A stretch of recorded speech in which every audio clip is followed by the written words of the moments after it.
श्री शिवाय नमस्ते दोस्तों। जैसे कि दोस्तों आप सब जानते हो, कल है शनिवार का दिन और शनिवार के दिन पड़ रही है नवमी तिथि, जो कि बहुत ही खास और विशेष होती है।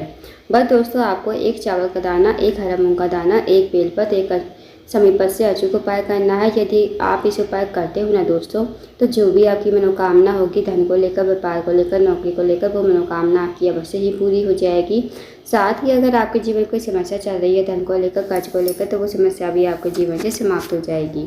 पूज्य गुरु जी कथा को सुनकर उपाय को अच्छे समझाने का प्रयास करेंगे। तो आइए दोस्तों, जानते हैं उपाय कैसे करना है। दोस्तों, पहला जो उपाय है वो है मनोकामना पूर्ति के लिए। यदि आपकी कोई विशेष मनोकामना है धन को लेकर, व्यापार को लेकर, नौकरी को लेकर, तो आप इस उपाय को अवश्य कीजिए। इस उपाय करने के लिए सबसे पहले आपको एक लोटा जल लेना है तांबे के पात्र में। साथ ही आपको लेना है एक चावल का दाना, एक हरा मूंग का दाना, एक बेलपत्र, एक समीपत्र। अब जो दोस्तों ये चारों आप सामग्री लोगे ना, ये खंडित नहीं होनी चाहिए, इस बात का ध्यान रखना। अब आपको चारों सामग्री लोटे के जल में डाल देनी है और इस लोटे के जल को लेकर चले जाना आपको शिव जी के मंदिर में।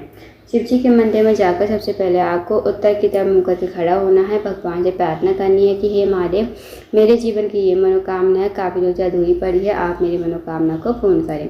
तो आपको ऐसी प्रार्थना विनती करते हुए आपको लोटे का जल शिवलिंग के ठीक ऊपर समर्पित कर देना, श्री शिवाय नमस्तुभ्यम कहते हुए।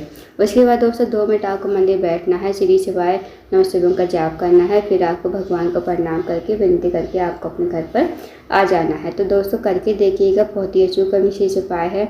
इस उपाय को यदि आप करते हो तो जो भी आपकी मनोकामना होगी वो मनोकामना आपकी अवश्य ही पूरी हो जाएगी। अब जानते हैं दोस्तों अगले उपाय के बारे में। दोस्तों अगला जो उपाय है, अगर आपका कोई कार्य बहुत दिनों से अटका हुआ है, आप किसी कार्य के लिए बाहर जाते हो, आपको कार्य पूर्ण नहीं हो पाता है, या फिर आप नौकरी की तैयारी कर रहे हो, नौकरी आपको नहीं मिल पा रही है, तो आप इस उपाय को अवश्य कीजिए। इस उपाय करने के लिए आपको सबसे पहले एक लोटा जल लेना है तांबे के पात्र में। साथ ही आपको 2 कनेर के फूल लेने हैं जो पीले कलर के होते हैं। अब दोस्तों आपको चले जाना है शिव जी के मंदिर में। शिव जी के मंदिर में जाकर सबसे पहले आपको एक लोटा जल शिवलिंग के ऊपर श्री शिवाय नमस्तुभ्यम कहते समर्पित कर देना है। उसके बाद जो 2 कनेर के फूल है, 2 कनेर के फूल को आपको अपने हाथ में रखना है। भगवान से प्रार्थना करनी है कि हे माँ, मेरे जीवन का ये कार्य है, बहुत दिन से अटका हुआ है, आप मेरे कार्य को पूर्ण करें। तो आपको ऐसी प्रार्थना विनती करते हुए 2 कनेर के फूल को आपको शिवलिंग के ठीक ऊपर समर्पित कर देना है, श्री शिवाय नमस्तुभ्यम कहते हुए। उसके बाद आपको 2 मिनट मंदिर बैठना है, श्री शिवाय नमस्तुभ्यम का जाप करना है। फिर आपको भगवान को प्रणाम करके, विनती करके आपको अपने घर पर आ जाना है। तो दोस्तों करके देखिएगा, बहुत ही अचूक और विशेष उपाय है। इस उपाय यदि आप करते हो तो जो भी आपका कार्य अटका पड़ा है वो कार्य आपका पूर्ण हो जाएगा। अब जानते हैं दोस्तों अगले उपाय के बारे में। दोस्तों अगला जो उपाय है, अगर आपके घर में कोई व्यक्ति काफ़ी दिन से बीमार है, उसकी जो बीमारी है दूर होने का नाम नहीं ले रही है, तो आप इस उपाय को अवश्य कीजिए। इस उपाय करने के लिए आपको सबसे पहले एक लोटा जल लेना है तांबे के पात्र में। साथ ही आपको लेनी है एक बेलपत्र जो कहीं से कटी फटी खंडित ना हो। अब आपको चले जाना है शिव जी के मंदिर में। इस उपाय को आप सुबह से लेकर शाम तक कभी भी कर सकते हो। शिव जी के मंदिर में जाकर सबसे पहले आपको एक लोटा जल शिवलिंग के ऊपर श्री शिवाय नमस्तुभ्यम कहते समर्पित कर देना है। अब जो आगे पर बेलपत्र है ना, बेलपत्र को आपको अपने सीधे हाथ में रखना है और आपको महादेव से प्रार्थना करनी है कि हे महादेव, मेरे घर का ये व्यक्ति है, काफ़ी दिनों से बीमार पड़ा है। आपको उस व्यक्ति का नाम लेते हुए, गोत्र बोलते हुए, बेलपत्र को कुंदकेश्वर महादेव का नाम लेते हुए शिवलिंग के ऊपर समर्पित कर देना है। 2 मिनट आपको मंदिर बैठना है, श्री शिवाय नमस्तुभ्यम का जाप करना है। अब जो आपने बेलपत्र चढ़ाई थी ना दोस्तों शिवलिंग के ऊपर, वो आपको महादेव से विनती करते हो और उसी के रूप में आपको अपने घर पर लेकर आए। इस बेलपत्र को घर पर लाकर उस रोगी व्यक्ति को खिलाना है। जो रोगी व्यक्ति आपके घर में काफ़ी लंबे समय से बीमार पड़ा है, उसको आपको कुंदकेश्वर महादेव का नाम लेते हुए बेलपत्र को चबा चबा कर खाने को कहना है। यकीन मानिए दोस्तों, जो भी उसकी रोग बीमारी होगी ना, धीरे धीरे ठीक हो जाएगी। तो करके देखिएगा, बहुत ही अचूक और विशेष उपाय है।